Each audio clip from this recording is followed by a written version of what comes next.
Assalamualaikum warahmatullahi wabarakatuh. Perkenalkan, nama saya Ilham Maulana Abdurrahman dari kelas SI 4307 dengan NIM 12021903332. Pada kali ini saya akan mempresentasikan hasil kerja saya, yaitu tugas Pentaho dan juga tugas dashboard.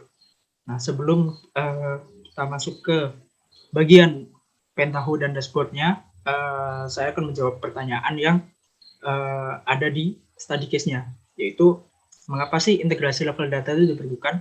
Nah, integrasi level data itu diperlukan dalam menjawab study case-nya, yaitu untuk membagi data yang sama ke instansi atau tujuan yang berbeda. Jadi data yang ada itu bisa dibagi-bagi ke tujuan yang berbeda, namun dengan sumber data yang sama. Selanjutnya, nah, tujuan adanya integrasi level data berdasarkan study case yang diberikan, yaitu untuk mengurangi redundansi atau duplikasi. Jadi pada data itu tidak boleh terdapat duplikat data, karena nanti pada analisisnya itu akan membuat kacau dan membingungkan. Kemudian data itu dapat diolah sesuai kebutuhan. Jadi data itu nanti bisa ditampilkan atau di-outputkan sesuai kebutuhan, yang nantinya itu akan menjadi tampilan statistik berupa dashboard. Nah, data ini bisa berupa berformat Excel, CSV, ataupun bahkan bisa di database juga. Untuk selanjutnya, kita masuk ke processing data dengan Pentaho. Data-data dari kemahasiswaan dan fakultas, kemudian ada juga Satgas COVID tadi. Nah, sumber-sumber data yang berbeda ini nantinya harus dibuat data berupa statistik di dashboard-nya. Nah, langsung saja kita masuk ke Pentaho-nya. Nah, di Pentaho ini yaitu fungsinya untuk memproses data, kemudian bisa menggabungkannya, kemudian nanti menghasilkan output yang kita inginkan. Nah, pada step awal, kita mengambil datanya terlebih dahulu, yaitu terdapat data COVID, kemudian data dari kemahasiswaan, kemudian dari data BPP, kemudian ada data kelulusan, kemudian ada data untuk mengambil datanya lagi, yaitu mengambil data kemahasiswaan lagi, kemudian terdapat data lomba, kemudian ini adalah data kemahasiswaan untuk TAK, kemudian ini data kemahasiswaan. Nah, dari data COVID terlebih dahulu, di sini terdapat data COVID dengan format CSV yang berisi NIM, kondisi, dan zona tinggal. Kemudian selanjutnya, ini adalah data kemahasiswaan dengan isinya yaitu nama, NIM, asal, kemudian tanggal lahir. Kemudian terdapat data BPP atau data tunggakan BPP dengan isinya yaitu NIM dan alasan tunggakan. Dari ketiga data tersebut terdapat kunci yang sama yaitu NIM. Nah, kemudian selanjutnya ini adalah data mahasiswa yang mengalami telat lulus dengan isinya yaitu NIM, semester, dan SKS lulus. Nah, kemudian ini data kemahasiswaan berisinya sama. Kemudian ini data lomba, isinya yaitu NIM dan nama lomba. Kemudian selanjutnya ini adalah data TAK yang diambil dari database kemahasiswaan, terdapat NIM dan nilai TAK. Kemudian ini adalah data dari kemahasiswaan lagi. Nah, kembali lagi ke awal, data COVID, data kemahasiswaan, dan data BPP memiliki kunci yang sama, yaitu NIM. Maka di sini saya men-sort data tersebut berdasarkan NIM-nya. Data kemahasiswaan juga, kemudian data BPP juga terdapat sort NIM-nya. Kemudian untuk data lain yang memiliki sort yang sama, yaitu NIM, karena semua data memiliki kunci yaitu NIM. Nah, kemudian setelah di-sort kedua datanya, saya ambil contoh yaitu data COVID dan data kemahasiswaan, di-sort dengan kunci yang sama yaitu NIM, kemudian digabungkan. Nah, untuk penggabungannya di sini menggabungkan dua kunci yang sama, yaitu NIM di data COVID, kemudian NIM di data kemahasiswaan. Nah, setelah digabungkan, kita bisa men-select values mana field-field atau atribut-atribut mana yang mau kita ambil. Nah, pada hasil penggabungannya terdapat dua NIM yang ada. Nah, maka dari itu di sini cukup menggunakan satu NIM saja. Misal seperti ini. Nah, terdapat NIM hasil dari penggabungannya. Nah, maka dari itu cukup menggunakan satu saja. Kemudian di sini di sort lagi, yaitu dengan sortnya berdasarkan NIM-nya lagi. Karena di sini NIM itu menjadi acuan untuk data-datanya.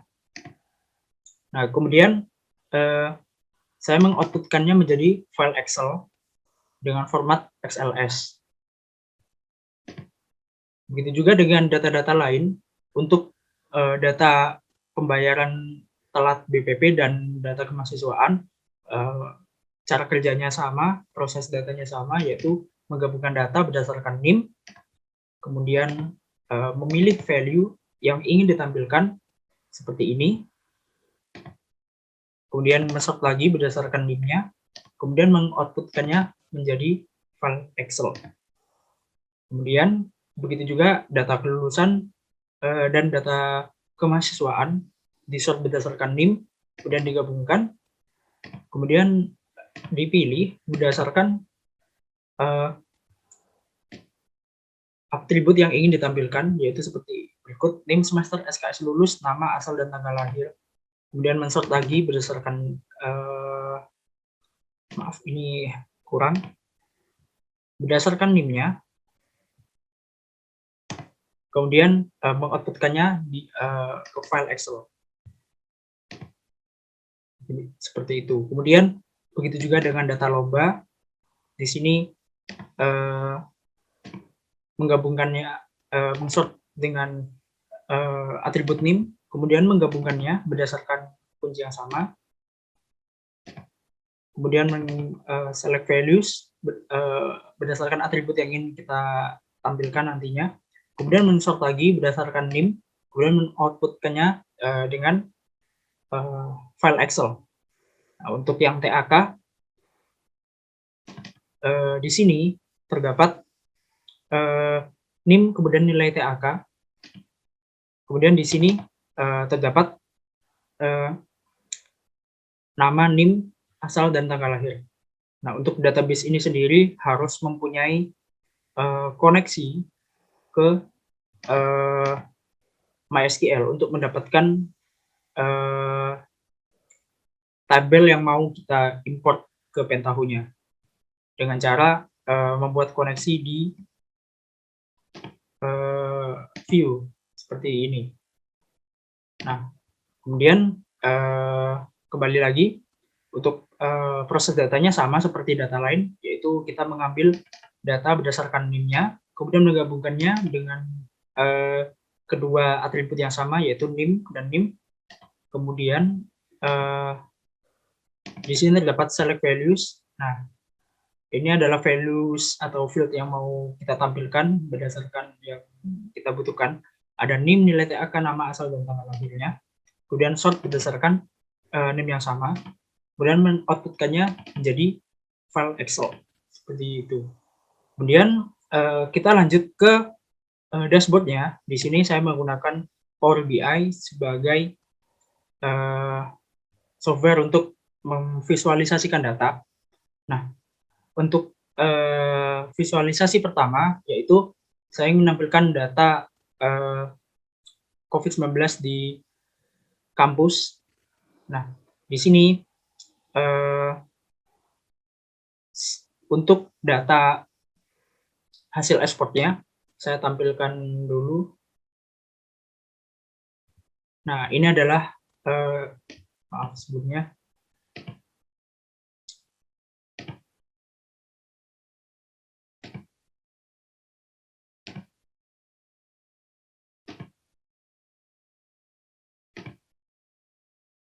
Nah, ini adalah data COVID-19 dengan NIM, dengan data NIM, kondisi, zona tinggal, nama, asal, dan tanggal lahir. Nah, yang menjadi kunci yaitu NIM-nya, kemudian kondisi terdapat sehat, sakit, kemudian ada zona tinggal yaitu merah, hitam, hijau, orange.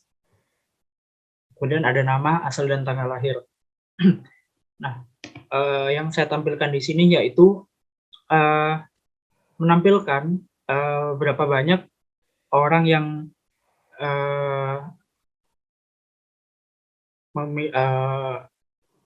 terdampak COVID, kemudian berapa banyak orang yang berada di zona tinggal. Nah, di sini terdapat beberapa zona tinggal yaitu orange, hitam, merah, dan hijau. Nah, di sini bisa dilihat banyak orang yang sehat, kemudian berada di zona hijau. Kemudian untuk yang kondisi sakit yang tertinggi ada di zona hitam. Nah, untuk yang sebelah kiri, untuk mendapatkan jumlahnya itu berdasarkan jumlah NIM-nya, seperti ini. Kemudian untuk selanjutnya yaitu untuk orang-orang yang menunggak PPP, kemudian berdasarkan alasannya, untuk datanya seperti ini. Terdapat beberapa alasan tunggakan yaitu PHK, telat registrasi, COVID, kemudian orang tua meninggal. Nah, di sini saya menampilkan dengan klaster bar chart. Nah, di sini terdapat warna-warna yang menggambarkan perseorangan. Kemudian untuk jumlahnya ini berdasarkan jumlah NIM-nya. Nah, kemudian untuk yang di bagian bawah ini adalah alasan tunggakannya atau bagian X ya, X-aksisnya itu yaitu alasan-alasan tunggakannya. Di sini didapati hasil yaitu COVID-19 menjadi alasan penunggakan pembayaran BPP dengan jumlah sebanyak 5 orang. Nah, di sini warna-warna ini adalah mewakili setiap satu orang. Kemudian selanjutnya yaitu ini adalah lomba-lomba yang diikuti oleh mahasiswa. Di sini dapat perolehan bisnis plan ini menjadi lomba yang paling sering diikuti ya, sebanyak 14,55%. Nah, yang menjadi legend di sini yaitu legenda ya, di sini tuh jenis lombanya apa saja, kemudian yang menjadi jumlah keseluruhannya di sini adalah berdasarkan perhitungan NIM-nya, seperti itu.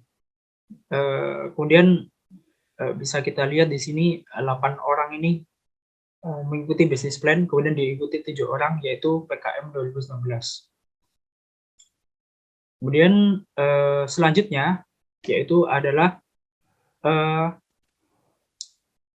mahasiswa yang mengalami kelulusan yang telat. Nah, di sini dihitung berdasarkan NIM-nya. Kemudian yang di bawah ini adalah semester berapa mahasiswa sedang menempuh. Kemudian warna-warna di sini yaitu mewakili SKS lulusnya. Nah, untuk yang bisa dilihat di sini yaitu masih banyak yang berada di semester 12. Kemudian terdapat